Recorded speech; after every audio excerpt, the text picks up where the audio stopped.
Le Royaume-Uni confirme l'envoi à l'Ukraine de missiles longue portée capables de parcourir une distance de 250 km.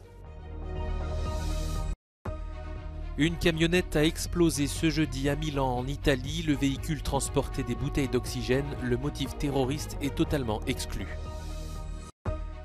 De nombreux migrants sont massés à la frontière entre le Mexique et les États-Unis alors que Washington s'apprête à lever une mesure anti-Covid. En Turquie, un candidat se retire de la course à la présidentielle à 3 jours du scrutin, ce qui pourrait favoriser l'opposant numéro 1 au président Erdogan. Le Parlement européen pose une pierre dans l'édification de la première régulation mondiale sur l'intelligence artificielle.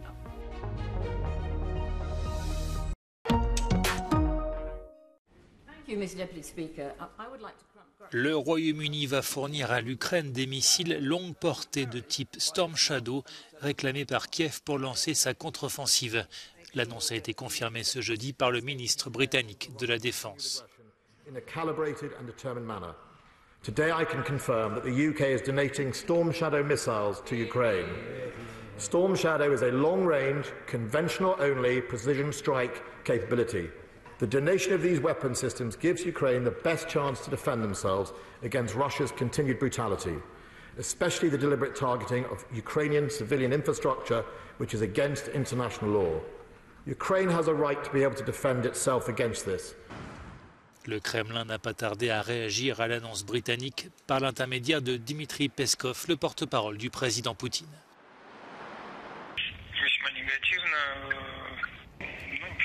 Это потребует адекватного ответа и от наших военных, которые, естественно, с военной точки зрения будут принимать соответствующие решения на этом фоне.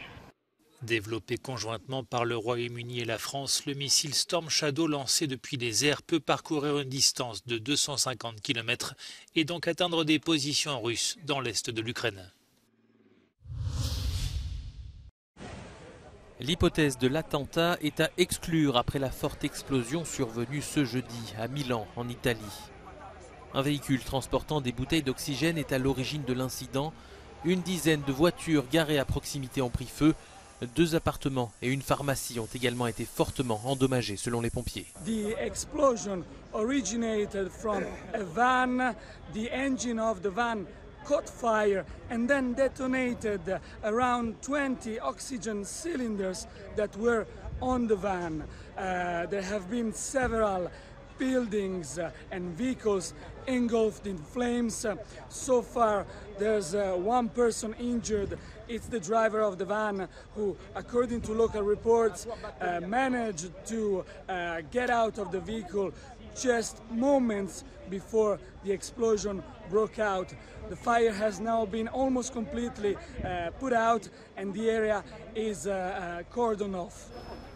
Les élèves d'une école située à proximité ont été évacués. Le feu a été circonscrit en moins d'1 heure. Une enquête a été ouverte pour déterminer les causes exactes de l'explosion.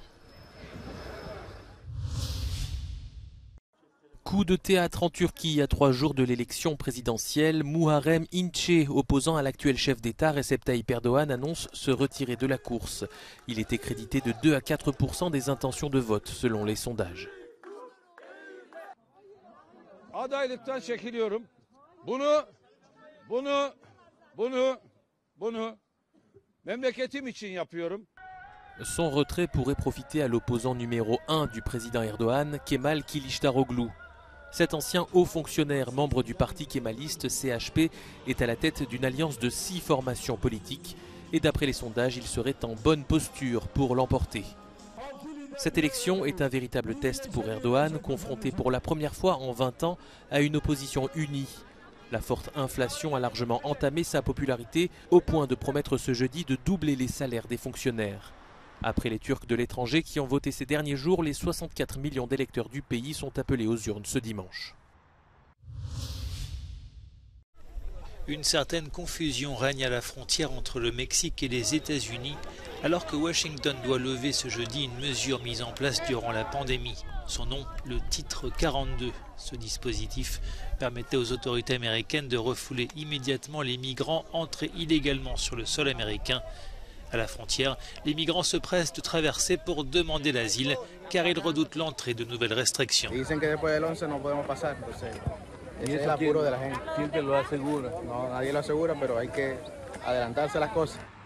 Washington, qui a dit s'attendre à une situation chaotique, a déployé à la frontière plus de 24 000 agents et forces de l'ordre.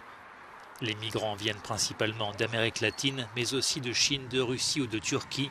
Parmi eux, de nombreuses personnes vulnérables. We are seeing a lot more females with children.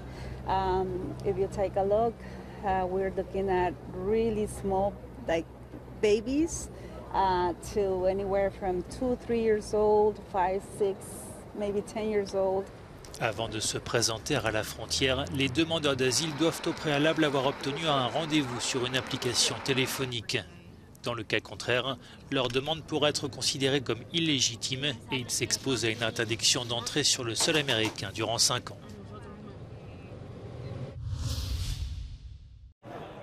Dans 10 jours, le 21 mai, les Grecs se rendront aux urnes pour les élections législatives anticipées. Parmi eux, près d'1 demi-million de jeunes qui s'apprêtent à mettre pour la première fois un bulletin dans l'urne.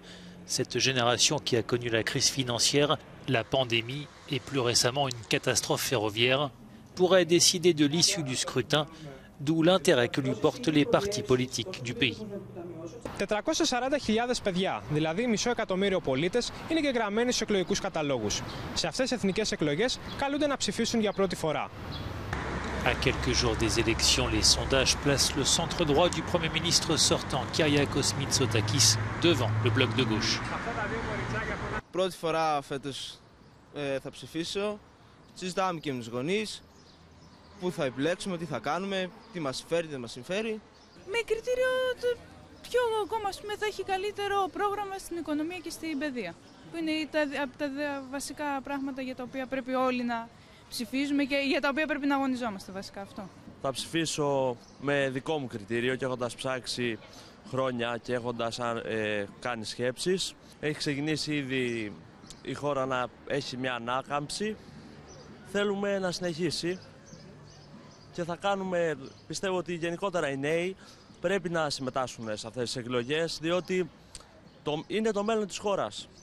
Πρέπει το μέλλον αυτό να το έχουν, να πάρουν την κατάσταση στα χέρια τους. Πρώτη φορά φέτος θα ψηφίσω για το συμφέρον της χώρας. Πιστεύω ότι αυτή τη στιγμή η χώρα έχει δείξει μια τεράστια ανάκαμψη επί Νέα Δημοκρατία. Παρ' όλα αυτά, το συμφέρον αυτή τη στιγμή θεωρώ ότι είναι να έχει σταθερή κυβέρνηση.